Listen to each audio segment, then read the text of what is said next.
നമസ്കാരം. Sooranad police station പരിധിയിൽ school വിദ്യാർത്ഥിനിയെ ഉപദ്രവിക്കാൻ ശ്രമിച്ച കാപ്പ കേസിൽ ശിക്ഷിക്കപ്പെട്ട പ്രതി ഉൾപ്പെടെയുള്ള രണ്ടംഗ സംഘം പോലീസിന്റെ പിടിയിലായി. ശൂരനാട് തെക്ക് ഇരവിച്ചിറ കിഴക്ക് കലതിവിള വീട്ടിൽ സവാദ്, ശൂരനാട് വടക്ക് ആനയടി കാവിന്റെ മേലതിൽ വീട്ടിൽ ആദിത്യൻ എന്നിവരെയാണ് ശൂരനാട് പോലീസ് അറസ്റ്റ് ചെയ്തത്. അറസ്റ്റിലായ സവാദ് വിവിധ ക്രിമിനൽ കേസുകളിൽ പ്രതിയും കാപ്പ നിയമപ്രകാരം മുൻപ് നാട് കടത്തപ്പെട്ടിട്ടുള്ള വ്യക്തിയുമാണ്.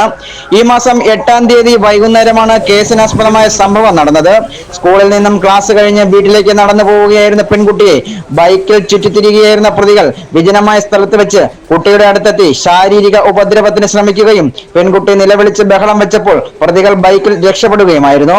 പ്രതികളെ കണ്ടെത്തുന്നതിന് മറ്റു വിവരങ്ങൾ ലഭ്യമല്ലാതിരുന്നതിനാൽ കഴിഞ്ഞ 3 ആഴ്ചക്കാലമായി പോലീസ് പ്രത്യേക സംഘങ്ങളായി തിരിഞ്ഞ് വാഹനങ്ങൾ കേന്ദ്രീകരിച്ച് നടത്തിയ ഊർജിതമായ അന്വേഷണത്തിനൊടുവിലാണ് Sooranad police station SHO Joseph ഡിയോൺസിന്റെ നേതൃത്വത്തിൽ SI-മാരായ ദീപു പിള്ള, രാജേഷ്, ഹരിലാൽ, ASI സതീശൻ, CPO-മാരായ രാകേഷ്, സിബി, അരുൺ, ബാബു, വിഷ്ണു എന്നിവരടങ്ങിയ സംഘം പ്രതികളെ തിരിച്ചറിഞ്ഞ് അറസ്റ്റ് ചെയ്തത്.